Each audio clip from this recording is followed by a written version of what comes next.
Good morning student. देखो Kirchhoff second law हमें discuss करना है। किरचॉफ फर्स्ट लॉ हमने डिस्कस किया था नेक्स्ट प्रीवियस क्लास में। उसमें क्या था, जंक्शन रूल था। मान लो कोई करंट I1 करंट आ रही है और यहाँ से I2 करंट आ रही है, यहाँ से I3 करंट बाहर जा रही है और यहाँ से I4 करंट बाहर जा रही है। मान लो किसी जंक्शन में हमने एक पॉइंट ले लिया O, इसमें I1 I2 करंट आ रहा है और I3 I4 करंट बाहर की तरफ जा रहा है। तो हम लोग क्या मान लेंगे, इनकमिंग करंट को हम लोगों ने क्या मान लिया, पॉजिटिव। तो आउटगोइंग करंट क्या हो जाएगा, नेगेटिव। तो अकॉर्डिंग टू अलजेब्रिक सम इनका क्या हो जाएगा, I1 प्लस I2 हम लोग इनकमिंग को पॉजिटिव माने हैं, तो I3 और I4 क्या हो जाएगा, नेगेटिव इक्वल टू 0। अब यहाँ से क्या हो जाएगा, I1 plus I2 equal to I3 plus I4। और ये आपका क्या था, incoming current is equal to outgoing current. मैंने बताया भी था, आपको नोट्स में भी दिया था, incoming current is equal to outgoing current. आज हमें डिस्कस करना है Kirchhoff second law. Kirchhoff second law की मैंने देखो बहुत कॉम्प्लिकेटेड सर्किट होती है, मैंने एक आपको थोड़ा सा इजी सर्किट लेकर समझाने की कोशिश किया है। अब इस सर्किट को आप ध्यान से देखिए, PQRSTU एक आपका मैंने एक सर्किट बना दिया है, जिसमें मैंने एक पे E1 EMF लगाया है, दूसरे पे E2 EMF लगाया है। इसमें R1 रेजिस्टेंस है, इसमें आपका R2 रेजिस्टेंस है। इसका करंट का जो डायरेक्शन है वो आप जानते ही पॉजिटिव प्लेट की तरफ से निकलेगा, इसका भी पॉजिटिव प्लेट की तरफ से निकलेगा और इन दोनों जंक्शन पे I1 प्लस I2 करंट बनेंगे। R3 आपका रेजिस्टेंस यहाँ लगा हुआ है, I1 I2 के साथ निकल जाएंगे करंट बाहर की तरफ। अब देखिए हमें यहाँ पे सर्किट को सॉल्व करना है। जब सर्किट को हम सॉल्व करेंगे तो हम लोग एक लूप लेंगे। क्या लूप, इसका रूल क्या है, रूल है कि algebraic sum of change in potential of any close loop involving resistor is equal to 0। और एक दूसरा रूल है कि जो इनका product of current and resistance का जो प्रोडक्ट होता है वो आपके EMF के सम ऑफ के बराबर होता है। EMF यानी product of resistance and current is equal to EMF of the circuit. EMF circuit के EMF के बराबर होगा।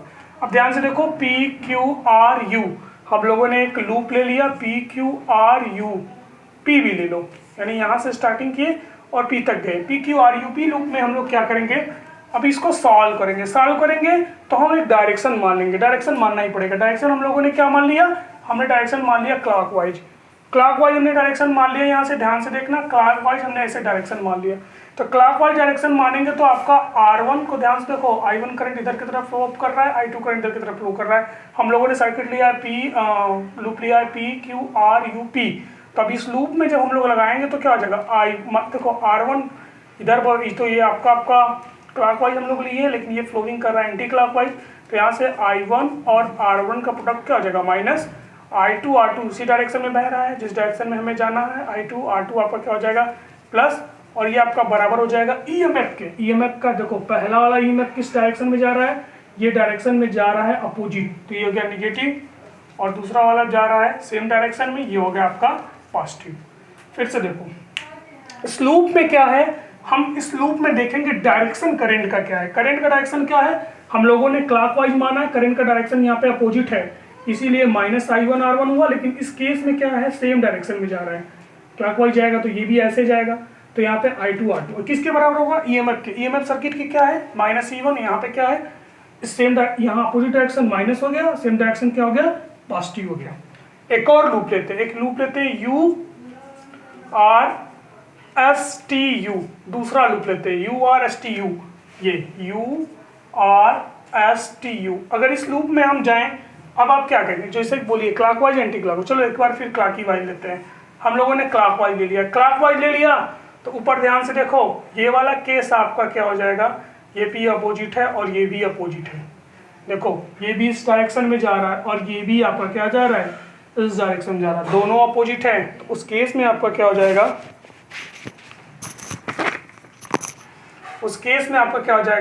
I2 R2 माइनस हो गया।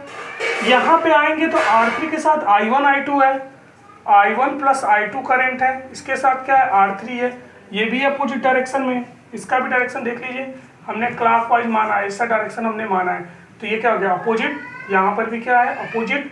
तो वो दोनों डायरेक्शन अपोजिट हो गए, तो minus I1 R2 minus I1 plus I2 R3 is equal to, अब देखो EMF का भी डायरेक्शन क्या है, करंट के डायरेक्शन के अकॉर्डिंग क्या हो गया, दूसरा निगेटिव। ये है आपका किरचॉफ लॉ।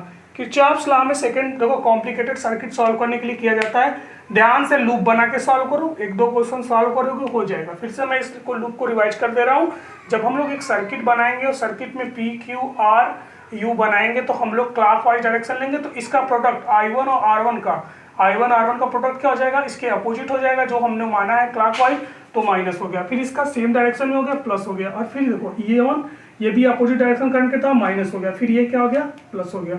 यानी जो product of current and resistance का है वो इक्वल होगा ईएमएफ के, और ईएमएफ के उस साइन के इक्वल होगा जैसे हम लोगों ने डायरेक्शन को माना है। डायरेक्शन जो माना है उस पर ध्यान दीजिएगा।